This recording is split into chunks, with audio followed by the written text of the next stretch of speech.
আসসালামু আলাইকুম বন্ধুরা, আমাদের নতুন ব্লগে আপনাদের সবাইকে স্বাগত জানাচ্ছি। বন্ধুরা, আজকে আপনাদের নিয়ে যাচ্ছি ইউরোপের এমন একটি জায়গায় যেটা ছোট কিন্তু চিন্তায় বিশাল, যেখানে রাষ্ট্র বা একটি দেশ গঠিত হয় ভালোবাসা দিয়ে। সংবিধানে লেখা থাকে বিড়ালের অধিকার নিয়ে। আসুন দেখে নিই উজুপিস রিপাবলিক। বন্ধুরা, এখানে যে ব্রিজটি দেখতে পেয়েছিলেন, এই ব্রিজটি হচ্ছে একটি উইশিং ব্রিজ। এখানে অনেক কাপলরাই অর্থাৎ ভিলনিয়াসে বা লিথুনিয়াতে বা পৃথিবীর নানা প্রান্ত থেকে এখানে এসে, বিশেষ করে কাপলরা যারা নিউলি ম্যারিড কাপল যারা রয়েছেন, তারা এখানে এসে তাদের জন্য অর্থাৎ তাদের রিলেশনশিপটা যেন সবসময় টিকে থাকে, এই জন্য তারা একটি লক বা তালা লাগিয়ে দিয়ে যায় এবং প্রতি বছর একটি নির্দিষ্ট সময় তারা আসেন এবং সেটা তারা চেক করেন যে তালাটা ঠিক মতো আছে কিনা। কারণ তারা এটা বিলিভ করেন যতদিন তালাটা থাকবে তাদের রিলেশনশিপটাও টিকে থাকবে। খুব ইন্টারেস্টিং, তাই না?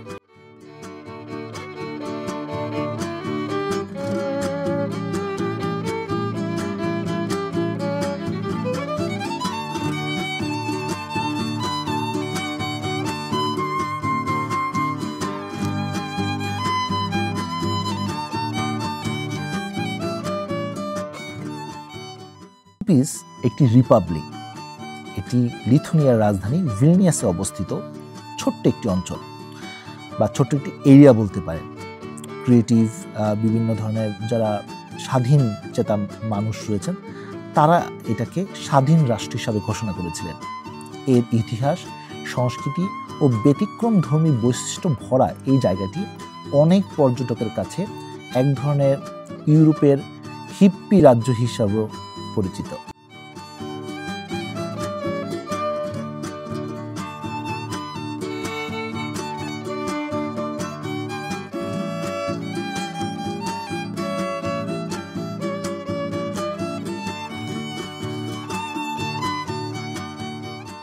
উজুপিস শব্দের অর্থ হচ্ছে নদীর অপর পারের একটি অঞ্চল।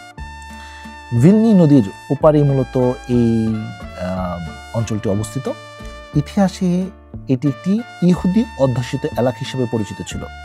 হ্যাঁ বন্ধুরা, এখানে যে আদি যারা থাকতো বা আদি যারা বসতি স্থাপনকারী যারা ছিলেন, তারা মূলত ইহুদি ছিলেন এবং যেহেতু এখানে অনেক ইহুদি ছিল, তারা নিজেদের মতো করে উপাসনালয়, স্কুল, ছোটোখাটো ব্যবসা, সিমেন্ট্রি সহ নানা কিছু তারা স্থাপন করেছিলেন। পরবর্তীতে 1941 সালে যখন নাৎসি বাহিনী লিথুনিয়া দখল করে নিল, অধিকাংশ ইহুদি বাসিন্দাকে তারা হত্যা করে এবং যারা জীবিত ছিল তাদেরকে গেটো নামে একটি জায়গা ছিল, সেখানে তাদেরকে পাঠিয়ে দেওয়া হয়। সংস্কারের অভাবে ধীরে ধীরে এই এলাকাটি একটি ধ্বংসপ্রাপ্ত এলাকা হয়ে ওঠে।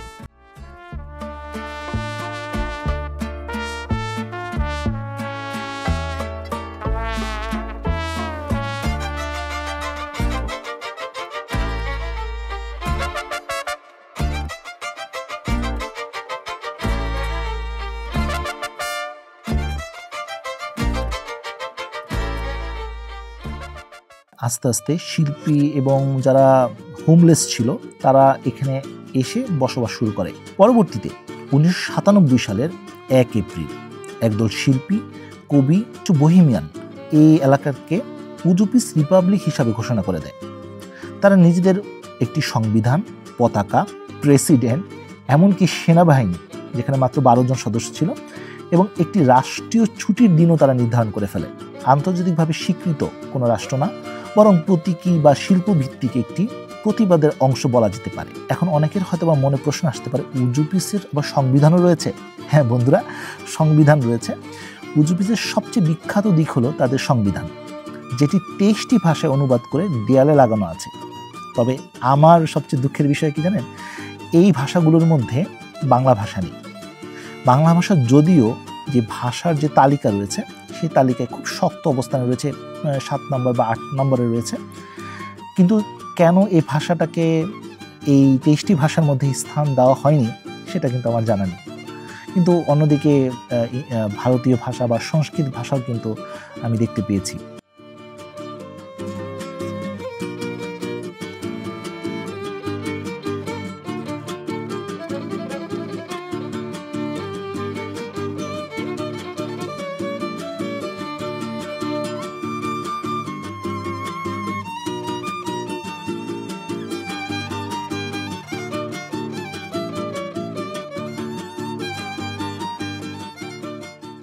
যাই হোক বন্ধুরা, তাদের এই কনস্টিটিউশনের মধ্যে মজার এবং কিছু মানবিক ধারাও কিন্তু রয়েছে। যেমন একটি তথ্য আমি দেখতে পেয়েছিলাম তাদের কনস্টিটিউশনে, সেটা হচ্ছে every one has the right to die. একটি ধারা আমি দেখতে পেয়েছিলাম, a dog has the right to be a dog. পুরো এলাকা জুড়েই ছড়িয়ে ছিটিয়ে আছে বিভিন্ন রাস্তায় আঁকা চিত্রকর্ম বলতে পারেন, গ্রাফিতি বলতে পারেন, ছোটোখাটো ভাস্কর্য রয়েছে। সবচেয়ে বড় এবং বিখ্যাত ভাস্কর্য হচ্ছে অ্যাঞ্জেল অফ উজুপিস। এটা বিশাল ব্রোঞ্জের তৈরি তাদের একটি দেবদূত তারা হিসাবে গণনা করেন বা তারা কনসিডার করেন। তারা এটা বিশ্বাস করেন যে এই দেবী যতদিন পর্যন্ত এখানে রয়েছেন তাদের উপর আশীর্বাদের সবসময় বর্ষিত হতে থাকবে, এরকম তাদের একটি ধারণা রয়েছে। যদিও আধুনিক যারা উজুপিসে বসবাস করছেন বা আধুনিক যারা জেনারেশন যারা রয়েছেন তারা এই বিষয়টাকে বিলিভ করেন না। তবুও এখানে অনেক শিল্পী, কবি, লেখক, ফটোগ্রাফারদের মিলন মেলা আমি দেখতে পেয়েছি। অনেকেই এখানে আসেন, ছবি তুলেন, বিকালের সময়টা কাটানোর চেষ্টা করেন। আমরা চিন্তা করেছিলাম যে এখানে আসার পর আমরা উজুপিসটা ঘুরতে যাব, যেহেতু এত চমৎকার একটি ইন্টারেস্টিং একটি ইতিহাস রয়েছে, তাই আমরাও চিন্তা করেছিলাম যে আমরা ঘুরতে যাব। তাই সময় করে উঠতে পারছিলাম না, তবে আজকে একটু জোর করে এসে পড়লাম সবাই মিলে। কিন্তু কি আর করা, আজকে সকাল থেকেই আবহাওয়াটা অতটা ভালো ছিল না, বৃষ্টি হচ্ছে, কিন্তু আমরাও প্ল্যানটাকে মিস করতে চাচ্ছিলাম না, তাই রেডি হয়ে আমরা বেরিয়ে পড়লাম, যাতে করে আজকে বৃষ্টির মধ্যেও যেন আমরা মানে এরিয়াটা ঘুরে দেখতে পারি, আশেপাশের জায়গাটা দেখব এবং সময়টা কাটানোর চেষ্টা করব।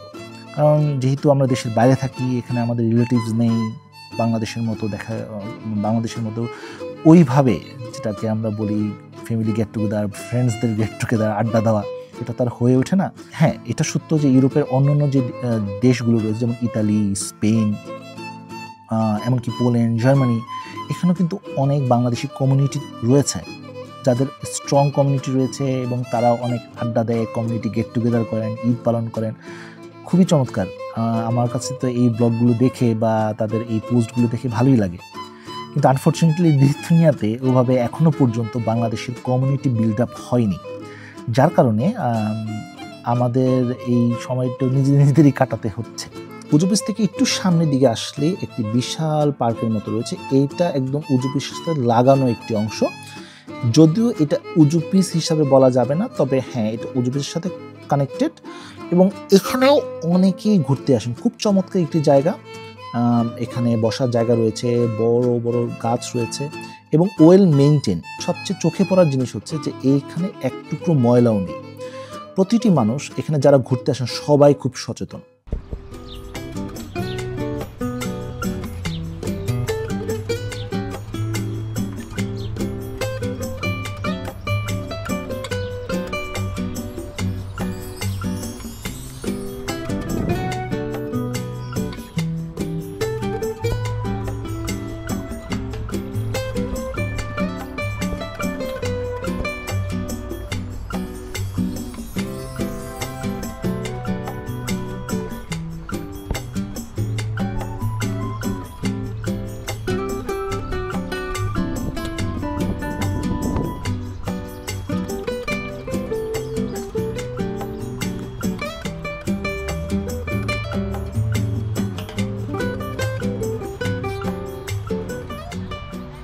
যাই হোক বন্ধুরা, হাঁটতে হাঁটতে আমরা একদম এই উজুপিসের একদম শেষ প্রান্তে এসে পড়লাম। যদিও এটাকে একদমই উজুপিস বলবো না, কিন্তু একদম উজুপিসের সাথে লাগানো শেষ প্রান্ত। এখান থেকে মূলত আপনি ওল্ড টাউন সহ নানা জায়গায় অ্যাক্সেস করতে পারবেন। আসার পর আমরা উপরে দেখতে পেলাম যে খুব চমৎকার একটি জায়গা। এত উপরে দেখে আসলে মানে একটু চিন্তা হচ্ছিল যাবো কি যাব না, কিন্তু আমি খুব রিকোয়েস্ট করছিল যে চলো বাবা যাই, আমরা উপরে ঘুরে আসবো, উপরে জায়গাটাও দেখবো। তাই কষ্ট হলো উপরে আর দিকে আসলাম, কিন্তু আসাটাও কিন্তু খারাপ হয়নি। আসার পরে আমরা আশেপাশের পরিবেশ দেখে খুবই ভালো লাগলো, খুবই চমৎকার পরিবেশ।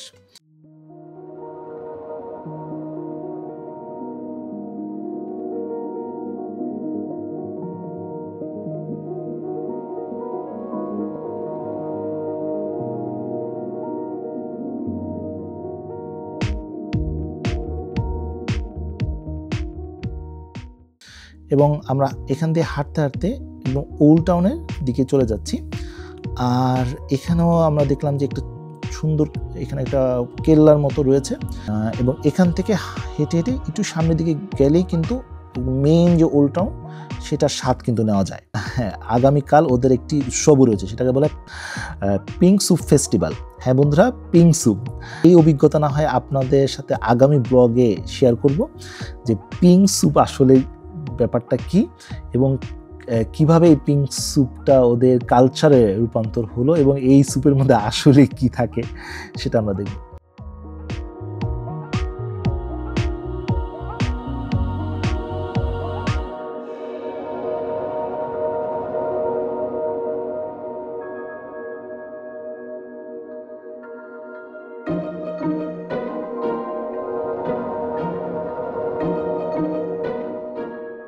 আমরা হাঁটতে হাঁটতে ওদের যে সেন্ট্রাল চার্চ রয়েছে সেই চার্চের দিকে চলে আসলাম এবং এই এরিয়াটা কিন্তু খুবই চমৎকার।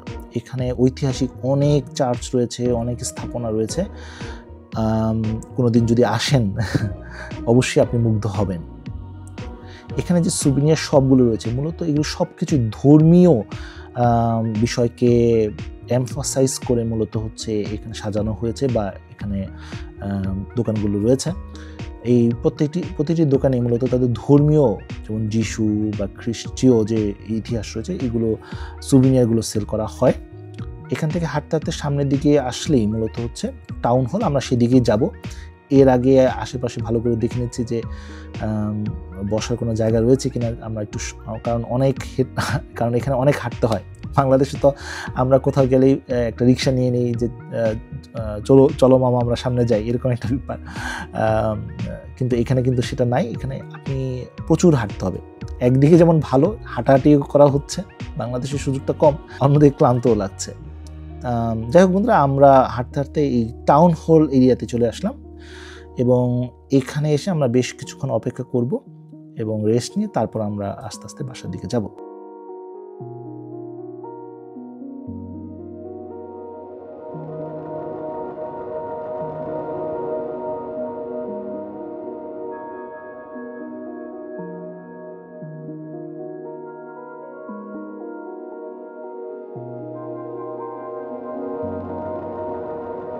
এই স্ক্রিনটা খুবই চমৎকার স্ক্রিন। এটা হচ্ছে ভিলনিয়াসের বিভিন্ন জায়গায় এরকম স্ক্রিন লাগানো রয়েছে এবং এখানে খুব মজার বিষয় কি জানেন, আপনি যে সামনে দাঁড়িয়ে আছেন এটা অন্য প্রান্তের, ভিলনিয়াসের অন্য প্রান্তের কোনো একটা অঞ্চলের বা কোনো একটি এরিয়ার মানুষ আপনাকে দেখতে পাচ্ছে। আপনি তাদেরকে যদি হ্যালো বলেন তাহলে ইশারা দিয়ে অবশ্যই তারাও কিন্তু ওই পাশ থেকে রিপ্লাই করেন। আজকের পরিবেশটা বৃষ্টি হওয়ার কারণে আরও বেশি স্নিগ্ধ, খুব চমৎকার লাগছে আমাদের কাছে। এখন বৃষ্টি ইতিমধ্যে কমে গেছে আর এরকম বৃষ্টি ভিলনিয়াসে প্রায়ই হয়, মানে খুব বাংলাদেশের মধ্যে একদম মানে ঝুমঝুম বৃষ্টি যেটাকে আমরা বলি সেটা হয় না, কিন্তু বৃষ্টি হয়।